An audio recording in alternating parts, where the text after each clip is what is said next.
got out all the heavy defects, and if you look here, these are the holograms that the machine leaves.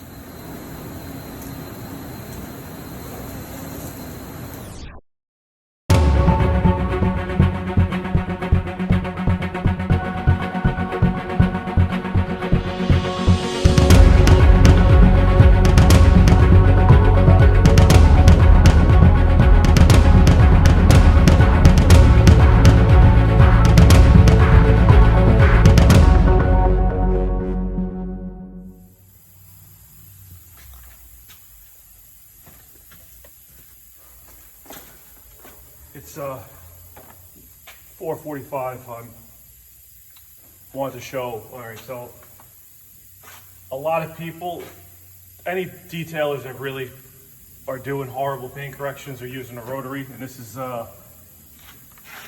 like basically what I use to speed sand. It's the same thing. It's a variable speed grinder they use for metal polishing. I got a 6-inch wool pad on here, and I did the primary cut, the first one. Got out all the heavy defects, and if you look here, these are the holograms that the machine leaves. So think of it, it's like when you're cutting metal and you have the heavy hash marks. This is basically what that is. It's the wool pad. I believe it's just leaving like little micro scratches in there, and the light reflects and it shows it. So to fix this real quick, 2 seconds. It's worth putting holograms in when you can fix it like this. That's all you need. A little bit of, this is just a one-step compound polish. Depending on what pad you use, it'll finish down or cut more. That's 3D1. Hey, what's up, guys? So I'm gonna give you guys basically a little bit of info of what I did and what I used in this video. So I used a Dewalt rotary with a 6-inch wool pad. I'll put the link in my description on where you can get that on Amazon. That's what I used to cut the paint. The compound I used was made by the company 3D. It's called ACA 500. It's a very, very strong cutting compound. In my opinion, it works really amazing with a rotary. The dual action, I still like the Stone X Cut Max better. But with the rotary, I mean, I haven't used anything else that was stronger than that so far. So that's the combo I used on that. The dual action polisher I'm using is a Mark II 21mm Rupes. It's got a 6-inch backing plate, and I have a 6-inch Meguiars hard foam cutting pad. It's like the porous one. I use that a lot on single stage paint, but it works great for this. This is how I finished it. I wasn't even using a finishing pad on this, so that gives you guys an idea. If you step the pads down, you get this perfect, but this looked perfect compared to what it was. And this is what they're looking for at this company. This is where I work. They want it to look good from across the street. I got it looking good from like 2 feet away. So I'm happy with it. They're happy with it. You see right here, I'm not even going that slow. The industry standard when it comes to polishing, you see a lot of people talking about, you want to travel about 1 inch per second when you're polishing or cutting. And that's going to, assure that you give ample time for the machine to remove defects and polish. I was just kind of gliding over it. When I take the camera off the tripod, you're going to see it's really nice. It looks amazing compared to the above section of the tape. But there's still a little bit of spots that I could have slowed down, took a little bit more time, and got out any remaining marks from the rotary. But there's no more holograms. When you're outside, you can't see any of this. It looks brand new outside. But if you're going to be critical of it, yeah, you could still see some stuff. But this is just to show you that holograms aren't that bad, and you just need basically a one-step polish to remove them. Honestly, 3D speed would probably get the holograms out. But I just wanted to say thanks for watching. I'm going to keep these videos coming out. I have a lot of footage in my phone, trying just to help people. I had a lot of questions when I started. Some people paid it forward, so that's what I'm trying to do. Hit the like button, subscribe, and I'll keep them coming. Thanks, guys.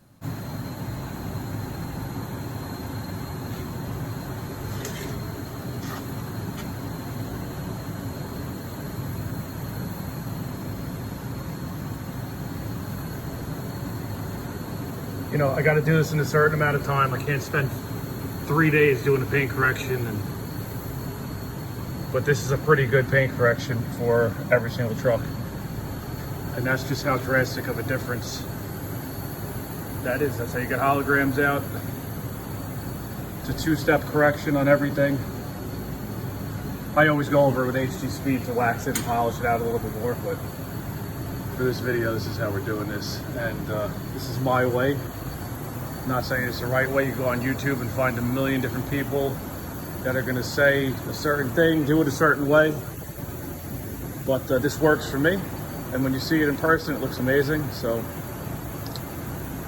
I mean, I always get people, I don't know if they're trying to help or they always try to tell you something on YouTube or Instagram, but do your own thing and you'll be happy. Just practice. That's pretty much it, man. I herniated a disc in my back 2 weeks ago, so I'm kind of going half speed, but it's better than no speed, you know what I'm saying? All right, adios. All right, so right here, I actually forgot I put this in the iMovie, but I'm just going to talk over it anyway. This is showing a 50-50 on the back of the cab. My personal opinion, if anybody out here is detailing trucks, the back of the cab is the hardest area to do because you're standing on the catwalk and you have to lean down and bend and reach in the most awkward angles. This is actually how I herniated my back, I'm positive. It's very hard to do it up on that catwalk because when you have to get to the lower portion, you see the Harbor Freight moving blanket right there. It is a pain. This just goes to show you how beat up these trucks get. And these aren't even that old. These are like 2 or 3 years old. But, you know, it's not practical to wash a truck with a microfiber mitt. You know, you get a team of wash guys. You got 5 guys who use sticks with the wash brooms on them. And it's honestly, it's a lot. You try to wash these trucks by yourself after work. It's just, you got to do what you got to do. You know, my boss was nice enough to let me work over the winter, and I did as many trucks as I could for him. So you could see how this really is. This is a lot of work. And I take pride in my work, so I'm always going to do as good as I could in the amount of time. This is showing after I did the dual action. That's what that was. This is after it's all wiped off. There was a 3D speed. This is a time lapse of a different truck, just showing you the back of the cab. This time lapse was about 2 hours long, I would say, to get this. It goes super fast. But you can see rotary, dual action, rotary, dual action, rotary, dual action. If I get bored, I switch it up. And now I'm doing the entire thing with 3D speed. Just a light polish, really, to get it waxed up. And that stuff lasts a long time. This is my detailing cart. You see 3D products, Stonex, some Geon. There's a whole bunch of pads, hybrid wool pads, plastic razor blades, tape, Adams H2O garden gloss, Meguiars pads, Lake Country pads. Thanks for watching.